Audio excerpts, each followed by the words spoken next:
పరిశుద్ధ గ్రంథం బైబిల్లో నుండి తిమోతికి రాసిన 2వ పత్రిక 4వ అధ్యాయము 7వ వాక్యాన్ని మనం చదువుదాం. తిమోతికి రాసిన 2వ పత్రిక 4వ అధ్యాయం 7వ వచనం.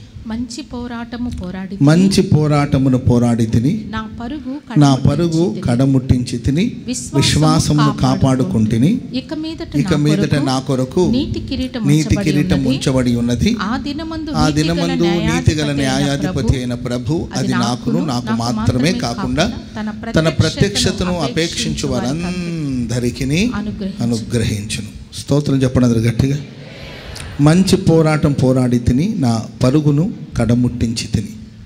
Praise the Lord. నా విశ్వాసాన్ని కాపాడుకుంటుని. ఇది జనరల్గా ఈ మాటను మనం ఎక్కువ ఎక్కడ చూస్తామంటే సమాధి పెట్టె మీద చూస్తాం. సమాధి పెట్టె మీద ఈ మాట ఎక్కువగా ఉంటుంది. ఏమనంటే మంచి పోరాటం పోరాడి తిని నా పరుగును నేను కడముట్టించి తినని. ఇంకా ఒక స్టెప్ ముందుకు వెళ్ళి చూస్తే సమాధి రాయి మీద కూడా ఈ మాటే రాసుంటారు. మంచి పోరాటం పోరాడి తిని నా పరుగును కడముట్టించాను. ఏది పోయాకైనా ఈ మాట అనాలా? మనం వెళ్ళిపోయిన తర్వాత ఈ మాట రాయాలా? మనం వెళ్ళిన తర్వాత ఈ మాట మనుషులు మాట్లాడుకోవాలా? ఈ సంవత్సర ఆరంభంలో మనం ఒక తీర్మానం చేద్దాం. మంచి పోరాటం పోరాడి ఈ సంవత్సరంలో నా పరుగు నేను అద్భుతంగా తుదముట్టిస్తాను. స్తోత్రం చెప్పండి ఎదురు గట్టిగా. అంటే మంచిగా ఆరంభించి అద్భుతంగా ఈ సంవత్సరాన్ని నేను ముగిస్తాను. అంటే ఈ సంవత్సరంలో పోతారని కదా అని అర్థం. అర్థమైందండి? ఈ వాక్యం వస్తే చాలు. కొన్ని వాక్యాలు ఉంటాయండి, ఆ వాక్య ప్రస్తావన రావగానే మన మైండ్ ఎక్కడికో వెళ్ళిపోతుంటుంది. అంటే పోతారని కదా అని అర్థం. ఈ సంవత్సరాన్ని మనం అద్భుతంగా ఆరంభించి ఆశీర్వాదకరంగా ముగించాలి. Praise the Lord. ఈ సంవత్సరంలో మనం ఏ కార్యాలను ఆరంభించినా దాన్ని మహిమకరంగా మనం ముగించగలగాలి. చాలామంది జీవితాల్లో మనం చూస్తే ఆరంభం అద్భుతంగానే ఉంటుంది, కానీ ముగింపు వచ్చేసరికి బలహీనంగా మారిపోతూ ఉంటుంది. సంవత్సరం ఉత్సాహంగా happy new year happy new year happy new year అని ఉత్సాహంగా ఆరంభించాం. సంవత్సరం ఆఖరి వచ్చేంత వరకు కూడా అదే హ్యాపీనెస్ అనేది మనలో ఉంటుందా? అదే ఉత్సాహాన్ని మనం కనుగొంటామా? క్రొత్త సంవత్సరం ఆరాధన రోజు ఎంతో ఉత్సాహంగా సంతోషంగా మన దేవుని స్థానంలో కనబడ్డాం. అదే ఉత్సాహాన్ని మనం సంవత్సరం అంతా మెయింటైన్ చేస్తున్నామా? అదే ఉత్సాహంతో మనం సంవత్సరాన్ని ముగించగలుగుతున్నామా అని కూడా మనం ఈ సంవత్సర ప్రారంభంలోనే విచారించి ఆలోచించి తీర్మానించి ఆ దిశగా మనం ప్రభుత్వంలో ప్రార్థన చేసుకోవాలి. ప్రభువా, మంచిగా నేను ఈ సంవత్సరం అంతా పోరాడి ఈ సంవత్సరాన్ని అద్భుతంగా నా పరుగును నేను ఈ సంవత్సరంలో ముగించి నా విశ్వాసాన్ని నేను కాపాడుకోవాలి. Praise the Lord. ఈ సంవత్సరం ఆఖరిలో నీవు నాకు అద్భుతమైన బహుమానాన్ని దయచేయాలి. స్తోత్రం చెప్పండి అందరూ గట్టిగా. ఐగుప్తు దేశం నుండి ఇంచుమించు దాదాపుగా 30 లక్షల మంది ఆ ఐగుప్తు నుండి వెలుపటికి వచ్చారు. ఏంటండి కాల్బలం? ఏంటండి 6 లక్షల కాల్బలం అమ్మ. 6 లక్షల కాల్బలం.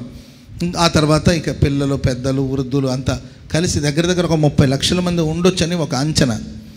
30 లక్షల మంది ఐగుప్తు దేశం నుండి వెలుపటికి వచ్చారు, కానీ కనాన్లో ప్రవేశించింది ఆ తరములో 2 మాత్రమే. 30 లక్షలకి 2కి ఏమైనా సంబంధం ఉందా? 30 లక్షల మంది బయలుదేరారు, కానీ ఆ జనరేషన్లో 2 మాత్రమే వెళ్ళారు. ఈ 30 లక్షల మంది కలిగిన పిల్లలు మనవాళ్ళు మనవరాళ్ళు వాళ్ళందరూ వెళ్ళారు, అది వేరే విషయం. కానీ బయలుదేరిన 30 లక్షల మందిలో చేరింది మాత్రం 2 మాత్రమే. కనుక నేనేమంటానంటే ఆరంభం అందరి జీవితంలో అద్భుతంగానే ఉంటుంది, కానీ ముగింపు అనేది మహిమగా ఉంటుందా అని మనం ఆలోచించుకోవాలి. Praise the Lord. చెప్పండి గట్టిగా హల్లెలూయా హల్లెలూయా. యేసుక్రీస్తు ప్రభులు వారి దగ్గరికి, అంటే యేసు ప్రభు దగ్గర వచ్చి ఆరంభించిన వాళ్ళు చాలామందిని మనం చూస్తాం. అంతవరకు వాళ్ళు యేసుతో ఉన్నారా అంటే చాలామంది లేరనే చెప్పాలి. యేసు ప్రభు దగ్గరికి వచ్చిన మనుషులు 3 భాగాలుగా 3 గుంపులుగా మనం డివైడ్ చేయొచ్చు. 3 గుంపులు వాళ్ళు ప్రభు దగ్గరికి వచ్చారు. అది యోహాను సువార్త 6వ అధ్యాయంలో మనం చదువుతూ వస్తాం. 10వ వచనం చదవండి. యోహాను సువార్త 6వ అధ్యాయం 10వ వచనం. యేసు జనులను కూర్చుండబెట్టుడని చెప్పెను. ఆ చోటు చాలా పచ్చికగా ఉండెను గనుక లెక్కకు ఇంచుమించు 5,000 మంది పురుషులు కూర్చున్నారు. యేసు ఆ రొట్టెలు పట్టుకొని కృతజ్ఞతాస్తుతులు చెల్లించి కూర్చున్న వారికి వడ్డించమని చెప్పారు. అలాగున చేపలు కూడా వాళ్ళకి వడ్డించారు. ఓకే. వారు తృప్తిగా తిన్న తర్వాత ఏమీ నష్టపడకుండా మిగిలిన ముక్కలు పోగు చేయడం తన శిష్యులతో చెప్పాను. కాబట్టి వారు భుజించిన తర్వాత వారి వద్ద మిగిలిన 5 యవల రొట్టెల ముక్కలు పోగు చేసి 12 గంపలు నింపారు. ఆ మనుషులు యేసు చేసిన సూచక్రియను చూచి నిజముగా ఈ లోకమునకు రాబో ప్రవక్త ఈయనే అని చెప్పుకొనిరి. రాజుగా చేయుటకు వారు వచ్చి తను బలవంతంగా పట్టుకొనబోచున్నారని యేసు ఎరిగి మరలా కొండకు ఒంటరిగా వెళ్ళెను. చూడండి, చదువుబడిన ఈ సారాంశాన్ని మనం చూస్తే ఒక గుంపు ఆయన దగ్గరకు వచ్చారు.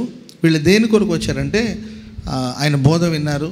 ఆయన వారికి 5 రొట్టెలు 2 చిన్న చేపల్ని ఆశీర్వదించి ఆశీర్వదించబడిన ఆహారాన్ని వాళ్ళకి ఇస్తే వాళ్ళందరూ తిని సంతోషంగా ఎవరి ఇళ్ళకు వాళ్ళు వెళ్ళారు లేదండి. ఈయనే ప్రవక్త, రాబో ప్రవక్త ఈయన రాజుగా అభిషేకిస్తే మంచిది అని భావించారు. కానీ యేసు ప్రభు అక్కడి నుండి వెళ్ళారు. ఆ తర్వాత ఈ 5,000 మంది ఎవరి ఇళ్ళకు వాళ్ళు వెళ్ళారు. సంఘంలో ఒక గుంపు వాళ్ళు ఉంటారండి. వీళ్ళు దేవుడి దగ్గరికి ఎందుకు వస్తారంటే ఏదో ఒక ఆశీర్వాదాన్ని ఆశించి వస్తారు. ఆశించడం తప్పు కాదు, ఆశించి వస్తారు. ఆ తర్వాత ఆ ఆశీర్వాదం లేకపోతే వాళ్ళ జీవితంలో వాళ్ళు అనుకున్నది నెరవేరిన తర్వాత ఎవరి ఇళ్ళకి వాళ్ళు వెళ్ళిపోతూ ఉంటారు. ఇది మొదటి గుంపు అనమాట. స్తోత్రం చెప్పండి అందరు గట్టిగా, హల్లెలూయా హల్లెలూయా. ఒక చిన్న పాప వాళ్ళ డాడీకి ఫోన్ చేసింది. డాడీ ఎక్కడున్నావు డాడీ అంటే, ఇప్పుడు బయలుదేరామండి. డాడీ వస్తూ నాకు ఒక డాల్, ఒక బొమ్మను కొనుక్కొస్తావా డాడీ అంటే, తీసుకొస్తాలే నాన్న, ఎలాంటి బొమ్మ కావాలంటే నాకు పలానా బొమ్మ కావాలి అని ఫోన్ చేసింది. సరేలమ్మా అని షాప్కి వెళ్ళాడు. షాప్కి వెళ్తే మళ్ళీ ఫోన్ చేసింది. డాడీ వెళ్ళావా, షాప్లో ఉన్నావా అంటే, షాప్లోనే ఉన్నాను తల్లి అని అంటే, ఏది ఒకసారి వీడియో కాల్ ఆన్ చేయి డాడీ అని అంటే వీడియో కాల్ ఆన్ చేశాడు. మొత్తం మీద తనకేం కావాలో ఆ బొమ్మని తీసుకొని ఆయన ప్యాక్ చేస్తుండగా మరలా ఫోన్ చేసింది. డాడీ తీసుకున్నావుగా, ప్యాక్ చేయించావు కదంటే చేయించాను నాన్న అని అన్నారు. ఆ తర్వాత మరలా ఒక 10 నిమిషాలు ఫోన్, డాడీ ఎక్కడి దాకా వచ్చావంటే, ఆల్రెడీ బయలుదేరి ఉన్నానమ్మా, కారులో వస్తూ ఉన్నానని చెప్తే, ఎక్కడి దాకా వచ్చావు డాడీ అంటే పలానా చోటు వచ్చావు. మరలా ఒక 10 మినిట్స్ ఫోన్, డాడీ ఎంత దగ్గరకు వచ్చావు అంటే, ఇంకొక 15 గంటలో వచ్చేస్తానమ్మా అంటే, మరలా ఒక 10 నిమిషాల తర్వాత, డాడీ వచ్చావా, బొమ్మ జాగ్రత్త కదా, బొమ్మను జాగ్రత్తగా పట్టుకొని వచ్చి, జాగ్రత్తగా ఎత్తున్నాలే తల్లి అని మరలా ఇంటి దగ్గరికి వస్తారు. మరలా ఫోన్ చేసి, డాడీ ఎక్కడున్నావంటే, అమ్మ గుమ్మంలోనే ఉన్నాను తల్లి, గోల్ చేయి తల్లి అని లోపలికి రావుగానే పరిగెత్తుకుంటూ వచ్చి డాడీ కాళ్ళను పట్టేసుకొని చుట్టేసుకొని మెడ మీద పడి డాడీకి ఒక ముద్దు పెట్టి, ఆ తర్వాత ఆ బొమ్మను తీసుకొని తన గదిలోనికి ఆమె వెళ్ళిపోయింది. ప్రైజ్ లార్డ్, హల్లెలూయా. వాళ్ళ నాన్న అడుగుతాడు, నాన్న ఇంతసేపు దేన్ని బట్టి ఫోన్ చేసావంటే, ఆమెకు ఒక బొమ్మ కావాలి, ఆ బొమ్మ కోసం ఆమె అడుగుతూనే ఉంది. బొమ్మ వచ్చేసిన తర్వాత, నా డాడీ మంచి డాడీ అని చెప్పి బుగ్గ మీద ఒక ముద్దు పెట్టి చిన్నగా తన గదిలోకి వెళ్ళిపోయింది. చాలామంది విశ్వాసులు ఇలాంటి బొమ్మ కోసం డాడీని చుట్టేసుకుంటారు కదండి, అలాంటి విశ్వాసులుగానే ఉంటారు. వాళ్ళకి ఏదో ఒక బొమ్మ కావాలి. ఆ అమ్మాయికి ఆ బొమ్మ, మనకేదో నీకు ఒక ఇల్లు, లేకపోతే ఒక స్థలమో, ఒక పొలమో, పిల్లల పెళ్ళో, లేకపోతే మంచి పంటో, లేకపోతే ఆర్థిక సహాయమో, ఎడ్యుకేషనో, ఆ తర్వాత వీసానో, లేకపోతే ఇంకేదో మనకు ఒక అవసరాలు ఉంటుంది. ఆ అవసరాలు తీరేంత వరకు daddy daddy daddy daddy. Praise the Lord, స్తోత్రం. డాడీ అని ప్రభువా తండ్రి అని ఒకటే ప్రార్థన, ఒకటే విశ్వాసం, ఒకటే ఆరాధన, ఇవన్నీ కూడా కొందరి జీవితంలో ఉంటుంది. ఎంతవరకు ఈ అనుభవం అంటే, వాళ్ళు అనుకున్నది పొందేంత వరకు, వాళ్ళు అనుకున్నది సాధించేంత వరకు ఇలాంటి గుంపు సంఘంలో ఖచ్చితంగా ఉంటారు. ఇది మొదటి గుంపు. అదే గుంపులో మరొక సమూహాన్ని కూడా మనం చూస్తాం. యోహాను సువార్త 6వ అధ్యాయం 60వ వచనం. 6వ అధ్యాయం 60వ వచనం. ఆయన శిష్యులు అనేకులు ఈ మాటలు విని ఇది కఠినమైన మాట, ఇది ఎవడు వినగలడని చెప్పుకునేది. ప్రియులారా, రెండో గుంపు ఏంటంటే, ఆయన భౌతికమైన ఆహారం ఇవ్వడమే కాకుండా ఇంకొక స్టెప్ ముందుకెళ్ళి పరలోకం నుండి దిగి వచ్చిన జీవాహారము నేనే అన్నాడు. స్తోత్రం చెప్పండి అందరు గట్టిగా, హల్లెలూయా. పరలోకం నుండి దిగి వచ్చిన జీవాహారము నేనే, నన్ను భుజించాలి, నా శరీరమును భుజించాలి, నా రక్తమును పానం చేయాలి అని ప్రభు చెప్తే, ఈ బోధ కఠినమైన బోధ అని దాదాపుగా అందరూ, ఈ బోధను ఎవరు వింటారు, ఇది కఠినమైన బోధ అని అందరూ ఏంటండి, రొట్టె చేపలు ఇచ్చినప్పుడు ఎగబడిన జనంలో ఏంటండి, ఆ తర్వాత ఆయన కఠినమైన బోధ, పరలోక సంగతులు బోధిస్తున్నప్పుడు, పరలోక రాజ్యాన్ని గురించి బోధిస్తున్నప్పుడు చాలామంది ఆయన విడిచి తొలగిపోయినట్లు లేఖనాలు మనం చూస్తున్నాం. యేసు ప్రభు అంటారు, చివరికి మిగిలింది 12 మంది. Praise the Lord. మొత్తం యేసు ప్రభు శిష్యులు ఎంతమంది చెప్పండి? ఒక 70 మంది ప్లస్ ఒక 12, 70 ప్లస్ 12 = ఎంతండి? 82. 82లో 12 మంది వెళ్ళిపోతే మిగిలింది 70 మంది వెళ్ళిపోతే ఇంకా మిగిలింది ఎంతండి? ఎంతమంది మిగిలారు? 12 మంది. వీళ్ళకి బోధ కఠినం. వాగ్దాన సందేశాలు చెప్పినప్పుడు ఎంత ఉత్సాహంగా ఉంటారు. Praise the Lord. ఒక నా దగ్గరికి వచ్చారు, అన్న మన వాగ్దానం చెప్పారు కదా, అసలు నా కోసమే ప్రభు మాట్లాడాడు అన్నాడు. సంతోషం అనిపించింది. నేను ఇంకొకసారి ఇంకేవో మధ్యలో ఏదో ఒక ఆదివారం వర్తమానం చెప్తూ, నీకు ఒకటి కొదవగా ఉన్నది, ఒకటి కొదవగా ఉంది, మొదట నీకున్న ప్రేమను నువ్వు విడిచిపెట్టావు అని చెప్తే, ఆ రోజు కూడా వచ్చాడు ఆ బ్రదర్. ఆ రోజు కూడా వచ్చేసి, అన్న ఏం చెప్పారన్న ఈరోజు, అన్న మీరు చెప్తుంటే నా పక్కన ఒకడు కూర్చున్నాడు, వాడు మొహం నల్ల పడిపోయిందన్న, ఈరోజు వర్తమానం వాడికినట్టు. వాగ్దానమేమో ఈయనకంట, ఏంటండి, హెచ్చరించే వర్తమానమేమో పక్కన వాడికంట. కొంతమంది జీవితంలో ఇది కఠినమైన బోధ. వాగ్దాన సందేశాలు అయితే చక్కగా వింటారు, అనుకూలమైన బోధలైతే అద్భుతంగా వింటారు. అయితే నేను హెచ్చరించే మాటలు వచ్చినప్పుడు, నీకు బుద్ధి చెప్పే మాటలు వచ్చినప్పుడు, నేను సరిచేయాలనుకుని ప్రభు నీతో మాట్లాడినప్పుడు, అప్పుడు కూడా ఆ బోధలో నీవు నిలబడుతున్నావా? ప్రియులరా, 70 మంది వెళ్ళిపోయారు, 12 మంది ఉన్నారని మనం అనుకుంటున్నాం. స్తోత్రం చెప్పండి. 12 మంది ఉన్నారని మనం అనుకుంటున్నాం, మనం అక్కడే ఆగిపోయాం. అసలు విషయం చెప్పనండి, ఆ 12లో ఒకడు యేసు ప్రభువుని అమ్మేసి ఆయన వెళ్ళిపోయాడు. ఇంకా మిగిలింది ఎంతమంది చెప్పాలి? ఇంకెంతమంది? 11 మంది. ఆ 11 మందిలో ప్రియులరా, ఆయన మిక్కిలుగా యేసు ప్రభుని సిలువకు అప్పచెప్పినప్పుడు అందరూ చెదిరిపోయారు. యేసు ప్రభు దాంట్లో ముఖ్యంగా ఎక్కువగా ప్రేమించింది ఒక 3. ఎవరు వాళ్ళు? ఒకటి పేతురు, రెండోదిగా యోహాను, యాకోబు. వీళ్ళు ఎందుకు ఫాలో అవుతున్నారు చెప్పనండి? పేతురు అంటాడు, ప్రభు మేము సమస్తాన్ని విడిచిపెట్టి నేను వెంబడించాం కదా, నువ్వు మాకేమి ఇస్తావు? Praise the lord.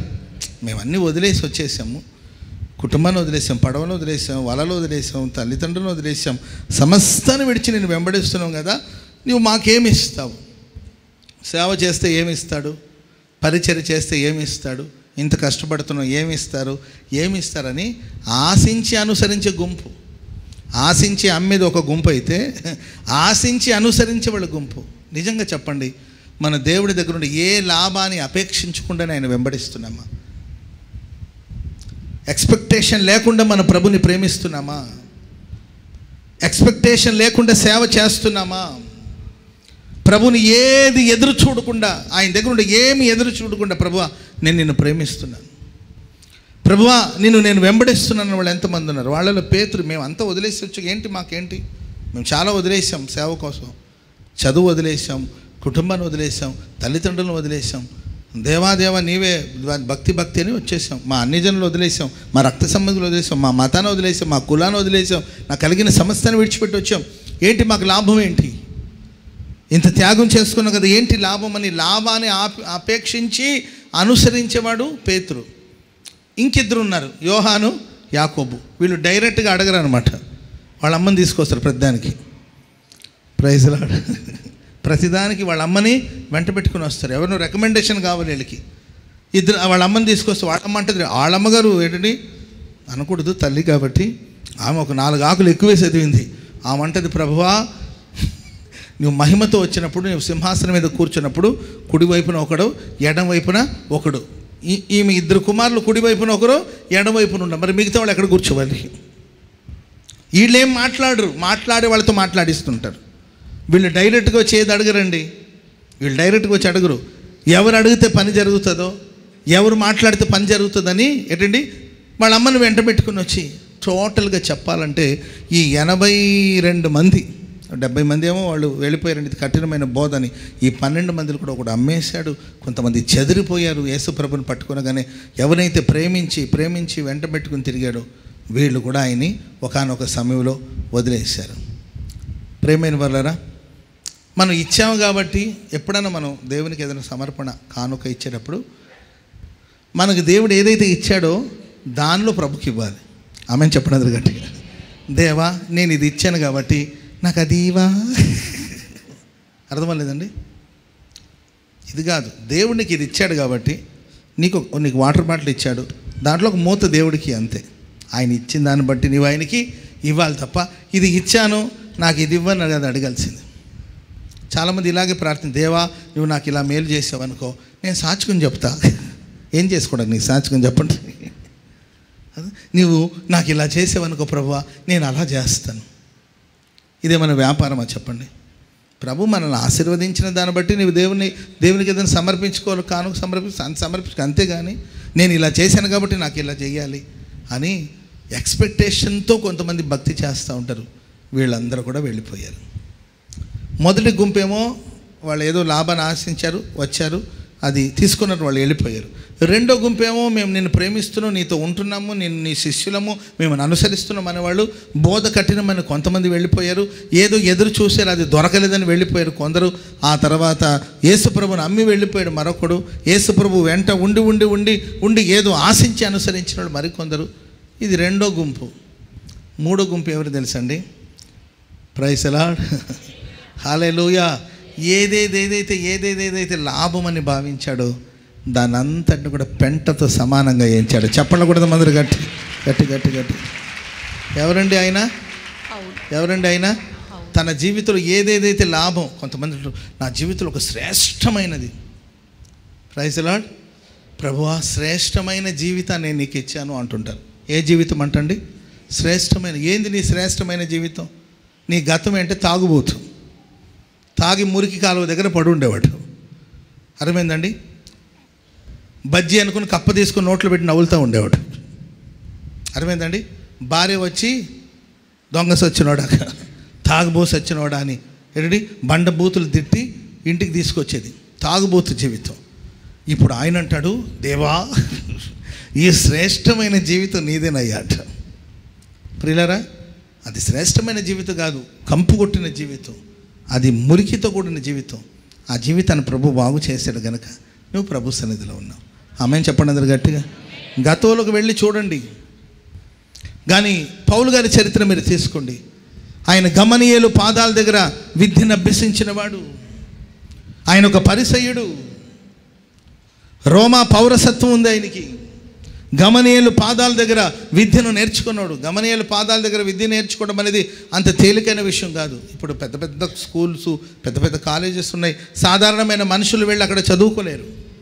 సాధారణమైన మనుషులు వెళ్ళి, సాధారణమైన పిల్లలు వెళ్ళి చదువుకోలేరు. ఎందుకంటే అక్కడ ఏది యూకేజీ పిల్లలకి 1,00,000 రూపాయలు కట్టాలంట. యూకేజీకి 1,00,000 అయితే ఏంటంటే 10 కేజీలకు రావాలంటే ఎట్లా అంటే చెప్పండి. ఏంటండి నర్సరీకి ఫ్రీ కేజీ, ఈ రకరకాలమైన కేజీలు ఉంటాయి. కేజీలు డబ్బులు తీసుకెళ్ళి ఇవ్వాలి. సరే, ఆ రోజులు గమనీయుల పాదాల దగ్గర అందరూ విద్యను అభ్యసించే అవకాశం లేదు. అంత అత్యున్నతమైన చదువు. అక్కడ విద్య నేర్చుకున్నవాడు పౌలు గారు. ఆయన ఒక పరిసయ్యుడు, బెన్యామీను గోత్రానికి చెందినవాడు. రోమా పౌరసత్వాన్ని డబ్బు పెట్టి కొన్నాడు ఆయన. Praise the lord. వీసా కొనాలంటే చాలా ఖర్చు పెట్టాలి. వీసా రావాలంటే ఊరికేమి రాదు, దానికి పే చేయాలి. Praise the Lord. పౌరసత్వం తీసుకోవాలంటే, అమెరికా పౌరసత్వాన్ని తీసుకోవాలంటే, గ్రీన్ కార్డు తీసుకోవాలంటే ఈజీగా రాదు, దానికి చాలా ప్రయాసం ఉంటుంది. అలా రోమియోల దగ్గర నుండి ఆ పౌరసత్వాన్ని సంపాదించుకున్నాడు. కానీ ప్రభు నమ్ముకున్న తర్వాత, ప్రభులోకి వచ్చిన తర్వాత ఆయన అంటాడు, నా జీవితంలో గతంలో నాకున్న ఉన్నతమైన అనుభవాలు, డబ్బు, చదువు, జ్ఞానం, ఇవన్నీ కూడా నేను పెంటతో సమానంగా ఎంచాను. చెప్పండి కూడా దేవునికి స్తోత్రం చెప్పండి అందరు గట్టి గట్టి గట్టి గట్టిగా హల్లెలూయా. ఆ పౌలు గారు చెప్పిన మాట ఏం తెలుసండి? మంచి పోరాటం పోరాడి తిని, నా పరుగు నేను కడముట్టించి తిని, నా విశ్వాసాన్ని నేను కాపాడుకుంటాను. కనుక ప్రభు చెంతకు వచ్చిన మనం ఎలా వస్తున్నాం ఆయన సన్నిధికి? ఏదైనా లాభాన్ని అపేక్షించి వచ్చామా? లేకపోతే ఇది కఠినమైన బోధ అనుకొని, లేకపోతే ఏదో ఎదురు చూసి ఆయన్ని ఫాలో అవుతున్నామా? లేకపోతే ఏ ఎక్స్పెక్టేషన్ లేకుండా, ఒకవేళ మనం ఏదైనా విడిచిపెట్టున్నా అది నా ప్రభు కోసం విడిచిపెట్టును, అది పెంటతో సమానం. Praise the lord. అతిశయించవలసిన విషయం వస్తే నా ప్రభుని బట్టి నేను అతిశయిస్తాను, సిలువను గురించి అతిశయిస్తాను. హల్లెలూయా, హల్లెలూయా. సరే ప్రియులరా, పౌలు గారి గురించి ఒక 3 మాటలు చెప్పి నేను వర్తమానాన్ని ముగిస్తాను. 3 మాటలు. తన పరుగును తుదముట్టించడానికి, కడముట్టించడానికి, తన విశ్వాసాన్ని కాపాడుకోవడానికి అద్భుతంగా తన జీవితాన్ని ఆరంభించి అద్భుతమైన సాక్ష్యాన్ని చెప్పగలిగిన స్థాయికి పౌలు గారు వెళ్ళారంటే ఒక 3 విషయాలు మీతో చెప్తాను. మొదటి మాట అపోస్తుల కార్యాలు 9వ అధ్యాయము 6వ వచనం అండ్ 11వ వచనాన్ని చదువుదాం.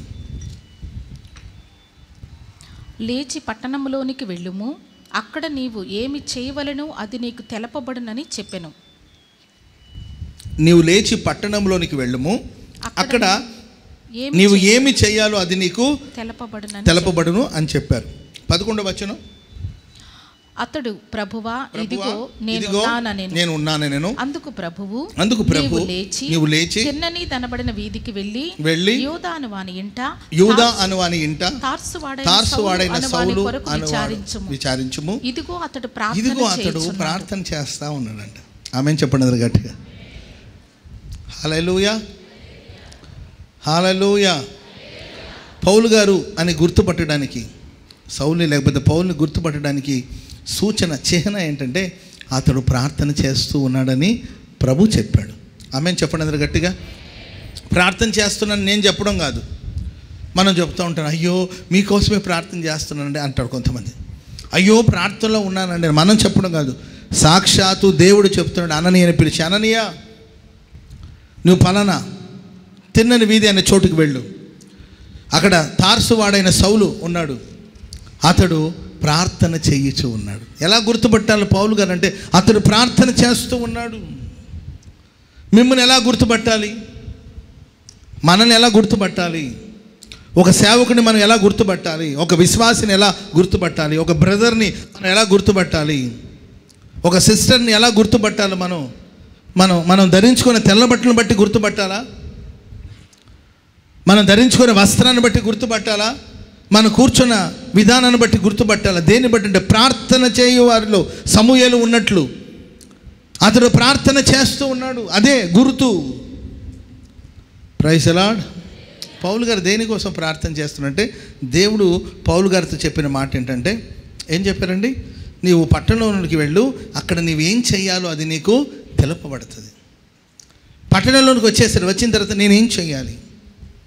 ఈ నూతన సంవత్సరంలో ఎవరైనా ఇలా ప్రార్థన చేశారా? ప్రభా ఈ సంవత్సరం అంతా నన్ను ఆశీర్వదించు తండ్రి, ఆశీర్వదించు నాయన. ఈ సంవత్సరం ప్రభా పంటలన్నీ విపరీతంగా పండాలయ్యా, అయ్యా ఫలాలన్నీ కూడా చెట్టు వాలిపోయేటట్లుగా తండ్రి విపరీతమైన పంట నేను చూడాలి తండ్రి. ముట్టిందంతా బంగారం అవ్వాలయ్యా, అడుగుపెట్టిన చోటంతా ఎడారులైన నీటి ఊటలుగా మారాలి తండ్రి. దేవా ఈ సంవత్సరంలో ఒక 10 ఇల్లు కట్టాలయ్యా. మరి తండ్రి మరి నాకు 99 మార్కులు రావాలి తండ్రి. నువ్వేం చేస్తావు నాకు తెలియదు, నేను మాత్రం చదువుకోను, నీవే నాకు మార్కులు వేసేయాలి ప్రభువా. ఇట్లాంటి ఎన్నెన్నో పిచ్చి ప్రార్థనలు చేస్తుంటారేమో. కానీ పౌలు గారు ఏం ప్రార్థన చేస్తారంటే, దేవుడు అన్నాడు ఈ పట్టణంలోనికి వెళ్ళు, అక్కడ నువ్వు ఏమి చెయ్యాలో అది నీకు తెలపబడుతుంది. సో పట్టణంలోకి వెళ్ళిన తర్వాత సరే తెలపబడుతుంది కదా, ఎవరో వస్తారు కదా అని కూర్చోలే, ప్రార్థన చేస్తూ ఉన్నాడు. నేనేం చేయాలి ప్రభువా, ఇప్పుడేంటి, ఈ సంవత్సరంలో నీ ఉద్దేశం ఏంటి, నీ ప్రణాళిక ఏంటి, ఈ పట్టణంలో నాకు పని ఏంటి, ఇప్పుడు నేనేం చేయాలి? గతంలో నేను బ్రతికిన బ్రతుకు వేరు, ఇప్పుడు బ్రతుకుతున్న బ్రతుకు వేరు, ఇప్పుడు నేనేం చేయాలి? Praise the Lord. ప్రార్థన అంటే కేవలం మనంతట మనం మాట్లాడుకుని వెళ్ళిపోవడం కాదు. ఒక్కసారి మీరు ఆలోచించి చూడండి, మీ ప్రార్థన ఎలా ఉంటున్నాయి. నాకేమో ప్రార్థన చేసి వినిపించమని నేను అంట్లా, మీ ప్రేయర్స్ ఎలా ఉన్నాయి? మన ప్రార్థన ఎలా ఉంటుందో తెలుసు అంటే, ప్రేమగల తండ్రి నీకు స్తోత్రం తండ్రి, ప్రభువా నాయన ఇదిగో తండ్రి, అదిగో నాయన తండ్రి స్తోత్రం అని ఈ బ్రేకే లేదు అసలు. ప్రార్థన అనేది మనం ఏదో చెప్పుకుంటూ వెళ్ళిపోవడం కదండి. మనం ఆయనకు చెప్పాలి, ఆయన చెప్పింది మనం వినాలి. ఆ తర్వాత మనం ఆయనకు చెప్పాలి, ఆయన చెప్పింది మనం వినాలి. ఆయన నీవు ఇద్దరు సంభాషించే సంభాషణనే ప్రార్థన అంటారు. Praise the Lord. అలా ఎప్పుడైనా ప్రార్థన చేశారు? స్తోత్ర స్తోత్ర స్తోత్ర స్తోత్ర స్తోత్ర అని కొందరైతే, స్తోత్రియా స్తోత్రియా అని వాళ్ళు ఇంకొందరైతే ఏంటంటే ఇక ఆపకుండా వెళ్ళిపోవడం కాదు. ప్రేయర్ అంటే నువ్వేం చెప్పాలి, నీ మాటలు తక్కువగా ఉండాలి, ఆయన మాటలు ఎక్కువగా వినాలి. చెప్పట్లు కూడా అందరూ గట్టిగా హల్లెలూయా. ఒకటి అడిగావు నువ్వు ప్రభుని, అడిగిన తర్వాత ఆయన ఏం చెప్తాడో వెయిట్ చేయాలి కదా, కనిపెట్టాలి కదండి. సరే ప్రభు ఇలా అనుకుంటున్నాను నేను, ఇది నా చిత్తం, నీ చిత్తం ఏంటి? ఆయన ఏదో చెప్తాడు. విన్న తర్వాత ప్రభువా మరి నా అవసరం ఇది, మరి దీని విషయంలో నీ ఆలోచన ఏంటి ప్రభువా? వెయిట్ చేయాలి, కనిపెట్టాలి. నీవు అడిగిన ప్రతిదాన్ని కనిపెడితే అప్పుడు దేవుడు సమాధానం చెప్తాడు. అలా కాకుండా గడగడ మొత్తం నీవు చెప్పేసి సర్లే ప్రభువా నీవు వెళ్ళిపోతే ఎట్లా? దేవుడు నీ వెళ్ళి పట్టణంలో ఎదురు చూడమన్నాడు. నువ్వు పట్టణంలోకి వెళ్ళి అక్కడ నువ్వేం చేయాలి అది నీకు బయలుపరచబడుతుంది అని చెప్పినప్పుడు ఆయన వెళ్ళి అక్కడ ప్రార్థన చేస్తున్నాడు. ప్రభువా నన్ను ఏం చేయమంటావని ఎదురు చూస్తుంటే అననీయను పంపించి పౌలు గారు ఏం చెయ్యాలో అది దేవుడు అతనికి బయలుపరిచారు. చెప్పండి కూడా దేవునికి స్తోత్రం చెప్పండి. అందరూ గట్టి. పరిశుద్ధ గ్రంథంలో ప్రియులరా పలు సందర్భాల్లో దేవుడు మౌనంగా ఉన్నట్లు, కొందరి జీవితంలో దేవుడు మౌనమైపోయాడు. కొందరి జీవితాల్లో దేవుడు మౌనమైపోయాడు. ఇంకెందుకంటే ఆయన మాట వింటే కాదండి మనం. ప్రభు నీతో మాట్లాడుతున్నాడా, ప్రభు నిన్ను నడిపిస్తున్నాడు. కొందరి జీవితంలో దేవుడు సైలెంట్ అయిపోయాడు, మౌనం అయిపోయాడు. 400 సంవత్సరాలు ఐగుప్తు దేశంలో దేవుడు ఎక్కడ మాట్లాడలా. మీరు గమనించండి, ఈ 400 సంవత్సరాలు ఐగుప్తు దేశంలో 400 సంవత్సరాలు ఉన్నారు కదా.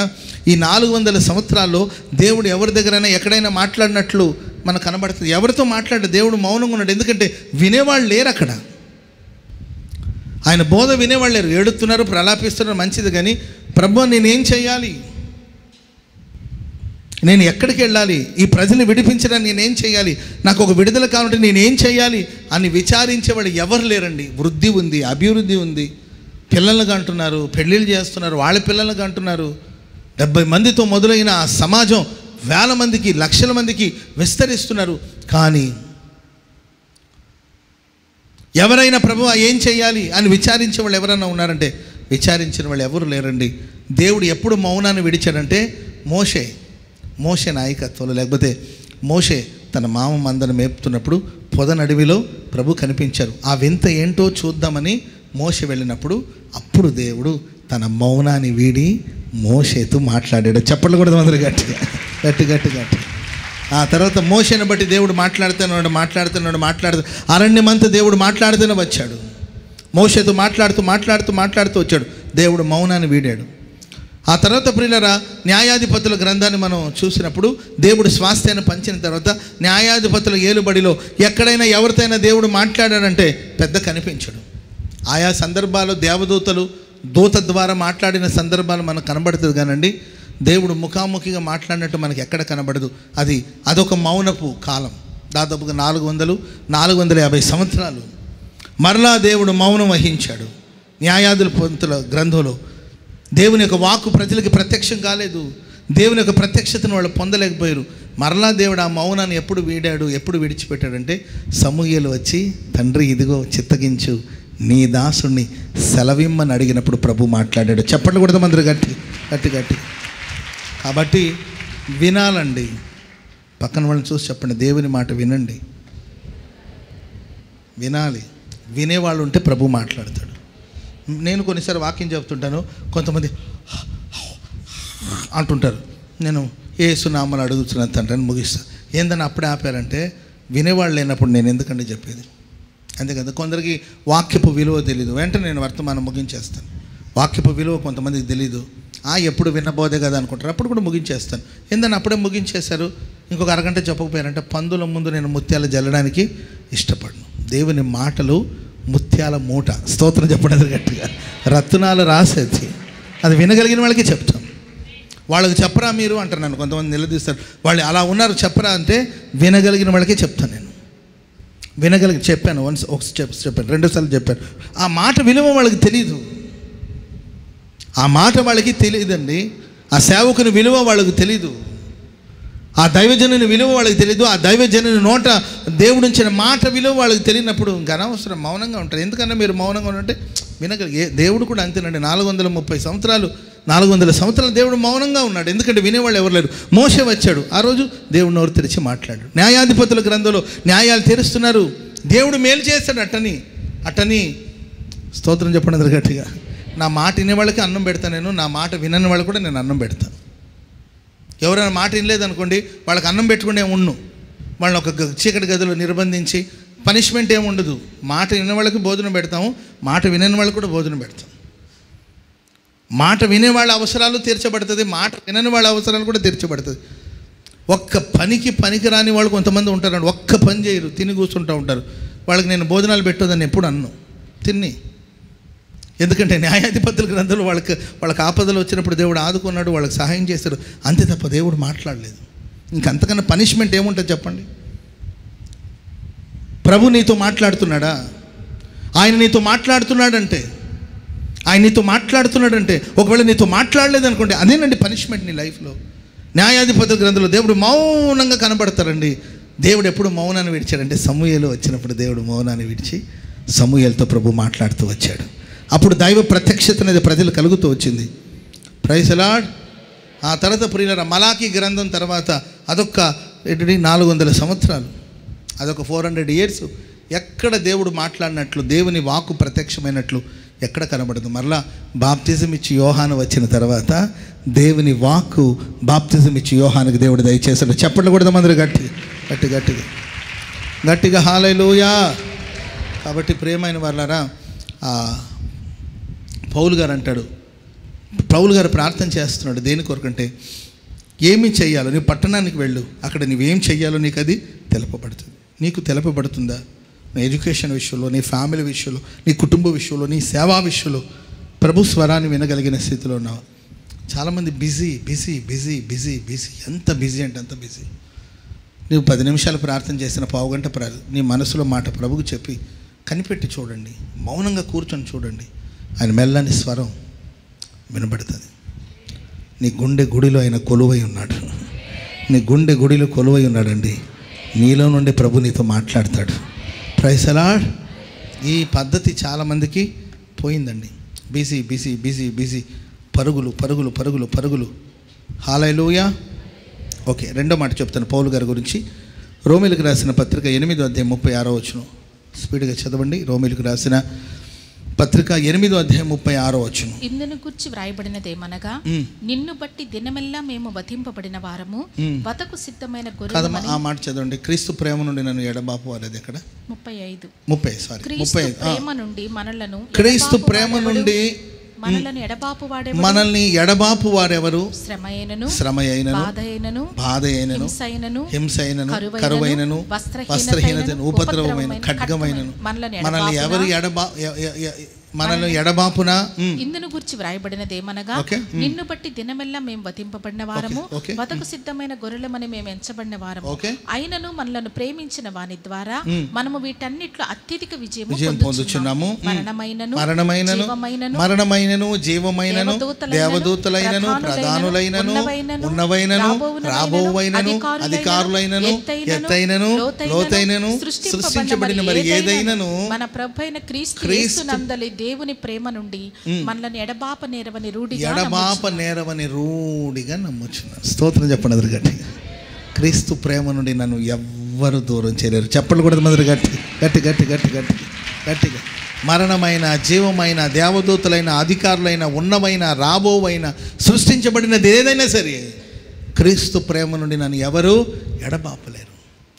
నేను క్రీస్తు ప్రేమకు దూరం కాలేను. ఆమె ఎంతమంది 10th క్లాస్ కానీ ఇంటర్మీడియట్ కానీ ఎగ్జామ్స్ టైంలో పిల్లల్ని ఇంట్లో పెట్టి వచ్చేటప్పుడే ఆలస్యంగా వస్తుంది ఆ తల్లి, హడావుడిగా వస్తుంది.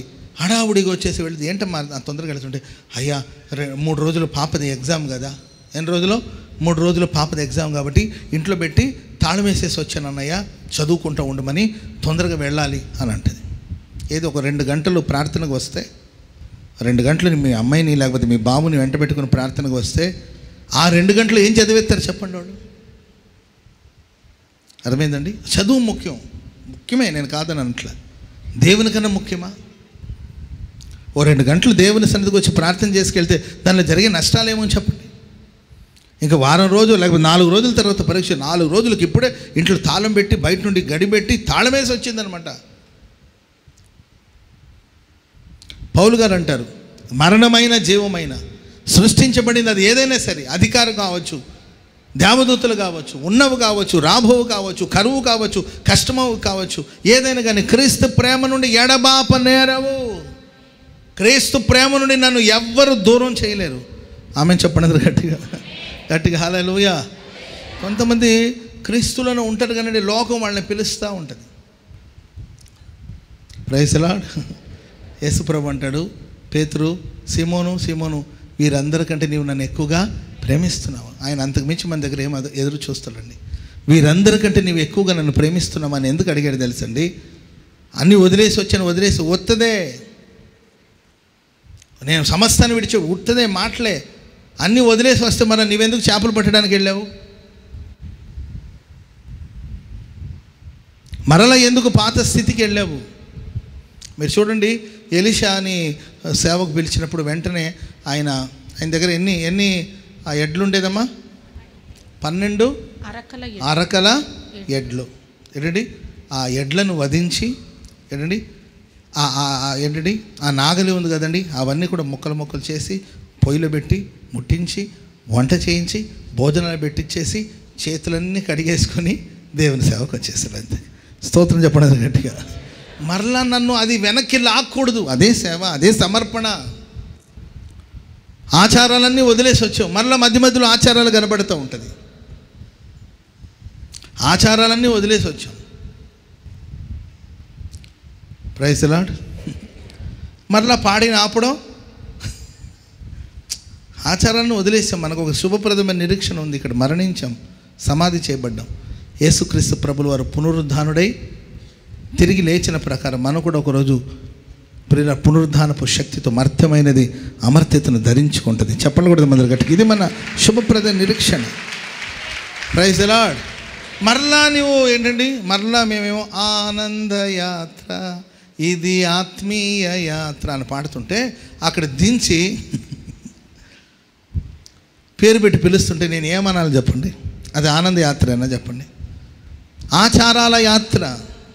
సరే, కొందరికి ఆచారాలు ఉన్నాయి, వాళ్ళు దాన్ని ఫాలో అవుతారు. నీవు అవన్నీ వద్దనుకునే వచ్చావు, లోకం వద్దనుకునే వచ్చావు, పాపం వద్దనుకునే వచ్చావు, వ్యసనాలు వద్దనుకునే వచ్చావు, పోకిరి చేష్టలు వద్దనే వచ్చావు, బూతులు సరసోక్తులు వద్దనే వచ్చావు. మరలా దాన్ని అనుసరిస్తున్నావా? మరలా దాన్ని ఫాలో అవుతున్నావా? పేతురుని దేవుడు అడుగుతున్నాడు, సీమోనుడు, సీమోను సీమోను. సీమోను పేరు మార్చాడు కదండి దేవుడు. సీమోను పేరు ఏంటి ఇప్పుడు చెప్పాలి? ఏంటండి? కేఫా అంటే పేతురు. మరలా దేవుడు ఏమని పిలుస్తున్నాడు? సీమోను సీమోను. అంటే నీవు ఇంకా మారలేదు బాబు, ఇంకా మారలేదు నువ్వు.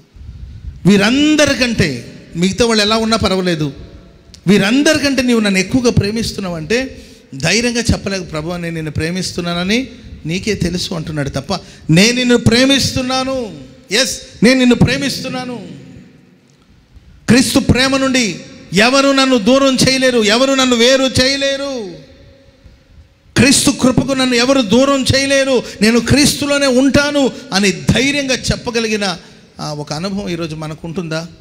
ఆలోచించాలి. మరలా ఆ పాత వృత్తి, మరలా ఆ పాత పద్ధతులు, మరలా పాత ఆచారాలు చాలామందిని పిలుస్తూ ఉంది. అవి లాగుతూ ఉందండి. ఆ సారాయి కూడా దగ్గరికి వెళ్ళేసరికి ఆ వాసన లాగుతూ ఉంటుంది. Praise the lord. అదేదండి, ఆలోచించుకోవాలండి. పౌలు గారు ఎందుకు తన పరుగును తుదముట్టించగలిగాడంటే, ప్రియులారా, ఒకటి ప్రార్థన చేసేవాడు. దేని కొరకు ప్రార్థన అంటే, ప్రభువా నేనేం చేయాలి, నేను చేయవలసింది నాకు బోధించు అని ప్రార్థన చేసి ఒక శ్రేష్టమైన అనుభవం. రెండవదిగా పౌలు గారిలో మనం క్రీస్తు ప్రేమ నుండి ఎవరు నన్ను విడదీయగలరు, ఎవరు వేరు చేయగలుగుతారు? ఎవ్వరూ వేరు చేయలేరు. మరి నిన్నెవరైనా దేవునికి దూరం చేయగలుగుతారా? నీవు చెప్పగలరు, ఎవ్వరు నన్ను దేవుని కృపకు దూరం చేయలేరు. ఆయన ప్రేమ నుండి ఎవరు నన్ను విడదీయలేరు. కొద్దిసేపు చల్లగా ఉంటున్నారు, కాసేపు వెచ్చగా ఉంటున్నారు, కాసేపు ఆత్మలు వర్షిస్తున్నారు, కాసేపు ఏమో ఆయాసపడుతున్నారు, కొద్దిసేపు దైవభక్తితో పొంగిపోతున్నారు, కొద్దిసేపు లౌకికమైన కార్యక్రమాల్లో నిమగ్నం అవుతుంటారు. రెండు తలంపుల మధ్యలో కొనసాగించబడ్డం. దేవుని నామానికి అవమానం కలిగేటట్లు ప్రవర్తిస్తున్నారు, మరలా దేవుడా దేవుడా అని మాట్లాడుతున్నారు. భక్తి మానరు, లోకాన్ని మానరు. ఇలాంటి పరిస్థితులు గుండా మనం వెళుతున్నామేమో ఒకసారి ఆలోచించి ప్రియులారా, పౌలు గారి లాగా మనం చెప్పాలి, క్రీస్తు ప్రేమ నుండి ఎవ్వరూ నన్ను విడదీయలేరు. Praise the lord. చావైనా చనిపోతానేమో కానీ మరణించవలసిన పరిస్థితి వచ్చిన నీ కృపకు నేను దూరం కాలేను, నీలోనే ఉంటాను ప్రభా. ఇదే నేను మన కొత్త సంవత్సరాలు చేసుకోవాల్సిన తీర్మానం. కొత్త సంవత్సరాలు ఎక్కడ స్థలాలు కొనాలి, కొత్త సంవత్సరాలు ఎక్కడ గదులు కట్టాలి, కొత్త సంవత్సరాలు ఏం చేయాలి కాదు. ప్రభువా ఈ క్రొత్త సంవత్సరంలో, గత సంవత్సరంలో నేను ఎలా బతికానో నాకు తెలియదు, మేబీ పొరపాట్లు జరిగి ఉండొచ్చు, కానీ ఈ సంవత్సరంలో ఓ తీర్మానం చేస్తున్నాను, ప్రార్థన చేస్తాను, నీ మాటలు వింటాను. రెండవదిగా నీ ప్రేమ నుండి నేను ఏమాత్రం దూరం అయిపోను. అది ఎన్ని శ్రమలు వచ్చినా. ఏమ్మా చర్చి మానేసామంటే ఏదో సాకులు. నాకు మొన్న వచ్చా, నాకు కుర్చీ ఇవ్వలేదు, కుర్చీ కోసం చర్చి మానేసావా తల్లి? Praise Lord. కుర్చీ కోసం చర్చి మానేసావా? ఏమ్మా ప్రార్థనకు రాలేదంటే తీరా మా దగ్గరకు వచ్చేసరికి కూర అయిపోయింది. కూర కోసం నీకేం కొదవమ్మా? కోటేశ్వరాలు, ఆ పేరు కోటేశ్వరమ్మ ఆ పేరు, నీ పేరులోనే కోట్లు ఉన్నాయి. కూర కోసం నువ్వు మానేసావేంటమ్మా అంటే నా దాకా వచ్చేసరికి ఆగిపోయింది. సిల్లీ రీజన్స్ అండి. సిగ్గుగా ఉంటుంది కొంతమంది చెప్పే కారణాలు చూసి, సిగ్గు అనిపిస్తుంది. ఇదేనా మనం బోధించిన బోధ? ఇదేనా వీళ్ళు విన్న బోధ? ఎందుకు మానేశారంటే ఎవరినో బట్టి వాళ్ళు అలా ఉన్నారు. ఎవరి లెక్కలు వాళ్ళు చెల్లించుకుంటారు. మనకెందుకండి? నీవు వచ్చేటప్పుడు ఎవరన్నా చూసి వచ్చావా? లేదు, యేసుని చూసి వచ్చావు.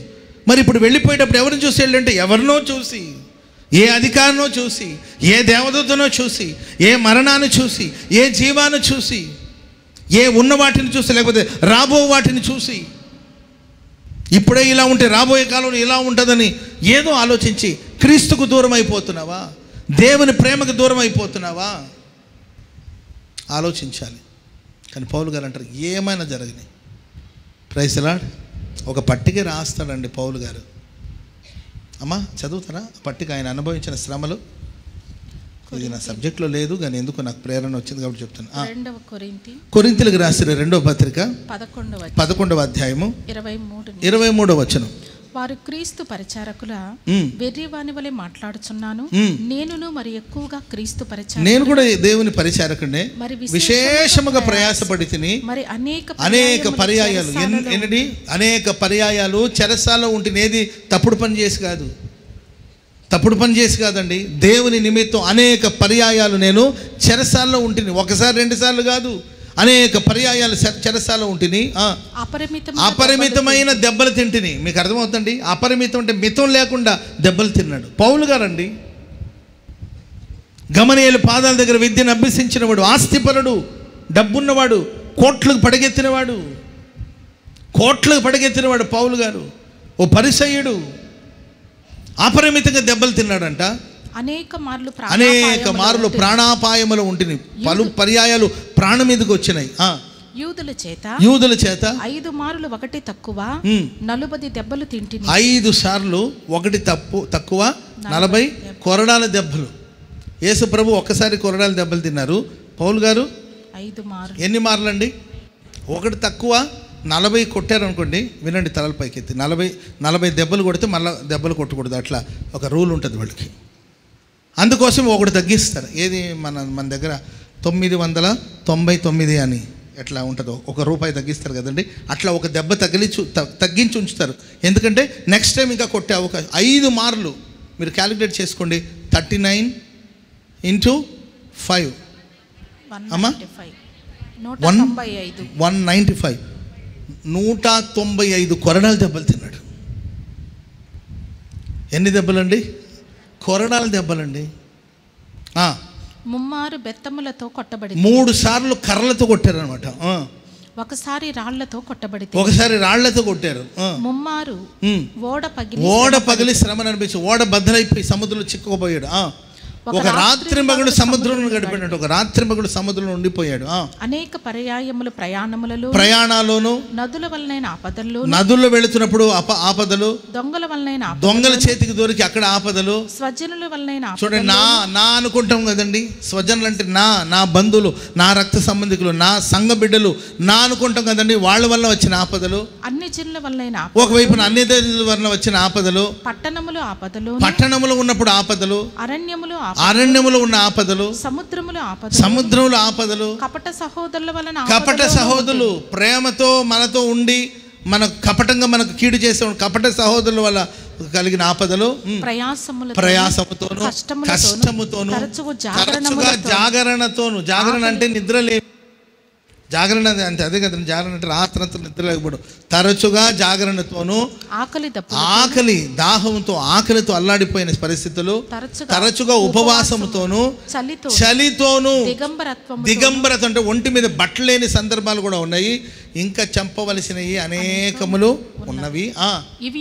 ఇవియుగాక సంఘములన్నిటిని గురించిన చింతయు నాకు, ఈ భారం దినదినము నాకు కలుగుతుంది. ఎన్ని పౌలు గారు అనుభవించినప్పటికి కూడా క్రీస్తు ప్రేమ నుండి ఏమీ అతన్ని దూరం చేయలేదు. చెప్పలు కూడా మొదలు గట్టిగా గట్టిగా గట్టి. హల్లెలూయా. దీంట్లో ఒక మనం 5% అని అనుభవించి ఉంటామా? 5% అని అనిపించడం. ఒక్క చెంప దెబ్బ కొడితేనే మనం ఇంకంతే అజ్ఞాతంలోకి వెళ్ళిపోతాం. ఓ చిన్న ప్రమాదం జరిగితేనే మనం అదొక ట్రాన్స్లోకి వెళ్ళిపోతాం. నాకెందుకు ఇలా జరిగింది, నాకెందుకు ఇలా. ఎవడైనా కపట సహోదరుడు మనకి ఏదైనా కీడు చేస్తారనుకోండి, ఇక వెంటనే మనం ఒక ట్రాన్స్లోకి వెళ్ళిపోతాం. అంతే. ఒక చిన్న ఆపదను తట్టుకోలేము, ఒక చిన్న అవమానాన్ని తట్టుకోలేము, ఒక దెబ్బని తట్టుకోలేము. ఇవన్నీ అనుభవించిన పౌలు గారు ప్రైజ్ ది లార్డ్ మంచి పోరాటం పోరాడి తిని నా పరుగు నేను తుదముట్టించి నా విశ్వాసాన్ని నేను కాపాడుకున్నాను. కనుక ప్రియమైన వాళ్ళరా, లైఫ్లో సంవత్సరాలు ఎన్నెన్నో రావచ్చు. పాజిటివ్ థింగ్స్ చాలా ఉన్నాయి, దేవుని ఆశీర్వాదాలు చాలా ఉన్నాయి. అవమానాలు రావచ్చు, నిందలు రావచ్చు, కష్టాలు రావచ్చు. కానీ దేవునికి మాత్రం నువ్వు దూరం అవ్వద్దు. చావైన రేవైన నా దేవుడే, బ్రతుకుట క్రీస్తు కొరకే, చావైన లాభమే. Praise the Lord. చాలామంది సేవకు వస్తుంటారు, చిన్న సమస్యలు వచ్చినా పారిపోతూ ఉంటారు. చిన్న సమస్య వచ్చిన, చిన్న భారం కలిగిన, చిన్న మాట అన్న, చిన్న బాధ వచ్చిన ఈ సేవ చేయలేమని పారిపోతూ ఉంటారు. ఇంకెక్కడ కూడా కనబడుతూ ఉంటారు నాకు. వాళ్ళు సేవకులే కావచ్చు, విశ్వాసులే కావచ్చు. సేవలో చిన్న కష్టం, మందిరంలో చిన్న కష్టం, చిన్న మాట, చిన్న నింద, చిన్న బాధ కలిగితే దానికి పారిపోతూ ఉంటారు, లోకలు కలిసిపోతూ ఉంటారు. వాళ్ళందరూ వాళ్ళ పరుగును తుదముట్టించలేరు. మూడోదిగా పౌలు గారు ఇంకొక మాట చెప్పారు, ముగిస్తాను నేను. గలతీయులకు రాసిన పత్రిక 1వ అధ్యాయం 10వ వచనం ముగిస్తున్నాను. గలతీ పత్రిక 1వ అధ్యాయం 10వ వచనం. ఇప్పుడు నేను మనుషుల దయను సంపాదించాలని కోరుకుంటున్నానా? దేవుని దయను కోరుకుంటున్నానా? నేను మనుషులను సంతోషపెట్టాలని కోరుతున్నానా? నేను ఇప్పటికీ మనుషులను సంతోషపెట్టేవాడిని అయితే క్రీస్తుని దాసుడిని కాకపోదు. నేను మనుషులు సంతోషపెట్టట్లేదు, నా దేవుని నేను సంతోషపెడుతున్నాను. ఆమెను చెప్పండి అందరు గట్టిగా. హల్లెలూయా. పౌలు గారు ఒకప్పుడు మనుషులను సంతోషపెట్టాడేమో, కానీ ఒక తీర్మానం, నేను మనుషులను సంతోషపెట్టాలని కోరుకుంటున్నానా, దేవుని సంతోషపెట్టాలని కోరుకుంటున్నానా? ఒకళ్ళ మనుషుల్నే సంతోషపెట్టేవాడిని అయితే నేను దేవుని దాసుడిని కాకయే పోవుదును. కనుక చాలా సందర్భాలు మనుషుల్ని ఆనందింపచేయాలి, మనుషుల్ని సంతోషపెట్టాలని లోక కార్యక్రమాల్లో మనం చాలాసార్లు వీళ్ళు ఏమనుకుంటారో వాళ్ళు ఏమనుకుంటారో అని మనం మనుషులు ఫీల్ అవుతారేమని మనుషుల కోసం బతికేమేమో. ప్రియులారా, మన ప్రభు కోసం బ్రతుకుతాం, మన ప్రభుని సంతోషపెడతాం. హల్లెలూయా. నీ ద్వారా దేవుడు సంతోషిస్తున్నాడా? తలలు పైకెత్తి గమనించండి. నీ ద్వారా ప్రభు సంతోషిస్తున్నాడా? ఆమె నా ద్వారా దేవుడు సంతోషిస్తున్నాడా? పరిశుద్ధాత్మ నేను దుఃఖపెడుతున్నానా? ఆత్మను ఆర్పకుడి, పరిశుద్ధాత్మని దుఃఖపెట్టకుడి అని బైబిల్ చెబుతుంది. పరిశుద్ధాత్మని మనం దుఃఖపెడుతున్నామా? నా సేవ ద్వారా దేవుని నామం ఘనపరచబడుతుందా, అవమానపరచబడుతుందా? నా ద్వారా దేవుడు సంతోషిస్తాడు. ఈయన నా ప్రియకుమారుడు, ఈయనందు నేను ఆనందిస్తున్నాను, ఈయన నా ప్రియకుమారుడు, ఈయనందు నేను ఆనందిస్తున్నాను అని ప్రభు మన గురించి సాక్ష్యం ఇవ్వగలిగినట్లు సేవ చేస్తాను. లేకపోతే మనుషులు వాళ్ళని సంతోషపెట్టాలి, వీళ్ళని సంతోషపెట్టాలి, వాళ్ళని సంతోషం. దీంట్లోనే లైఫ్ అంతా మనం నిమగ్నమై ఉన్నాం. మనుషుల్ని ప్రేమించండి కాదని అనట్ల, మనసులు సంతోషపెట్టడానికి కోసం లౌకికమైన కార్యక్రమాలను మనం అనుసరించకూడదు. Praise the lord. హల్లెలూయా. ఈ సంవత్సరాన్ని మన సంవత్సరం ఆఖరికి వచ్చిన తర్వాత చెప్పాలి ఏమన్నాడు? మంచి పోరాటం పోరాడి నా పరుగుని ఈ సంవత్సరం నేను తుదముట్టించానని మనం ఈ సంవత్సరం ఆఖరిలో చెప్పాలంటే ఇప్పుడు నుండి మనం మంచి పోరాటం పోరాడడం నేర్చుకోవాలి. ఆమెను చెప్పండి గట్టిగా. ఈ మార్గాల్లో విశ్వాసాన్ని కాపాడుకోవాలి. మనం సంవత్సర ఆఖరిలో దేవుడు మనకు గొప్ప బహుమానాన్ని దయచేయబోతున్నాడు. హల్లెలూయా, హల్లెలూయా. దయచేసి అందరూ లేచి నిలబడండి, ప్రార్థన చేసుకుందాం. పరిశుద్ధుడా యేసయ్యా, నీకు స్తోత్రం తండ్రి. యొక్క నూతన సంవత్సరం మొదటి శుద్ధీకరణ కూడికను ఆశీర్వాదకరంగా జరిగించినందుకు నీకు స్తోత్రం. మీ సేవకుని ద్వారాను మాట్లాడిన ప్రతి మాటను బట్టి ప్రభువా నీకు స్తోత్రం. ఆనాడు అపోస్తలుడైన పౌలు మంచి పోరాటం పోరాడి తిని, నా పరుగును కడముట్టించి తిని, విశ్వాసమును కాపాడుకుంటుని, నా కొరకు నీతి కిరీటం ఉంచబడి ఉన్నది.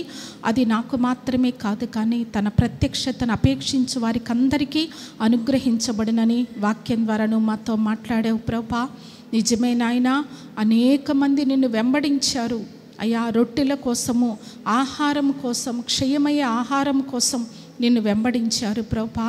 అనేకుల అద్భుతాల కోసం నిన్ను వెంబడించారు నాయనా. అయ్యా, శిష్యులలో కూడా అనేకులు ఇది కఠినమైన మాట అని అనేకులు నిన్ను విడిచి వెళ్ళిపోయినారు తండ్రి.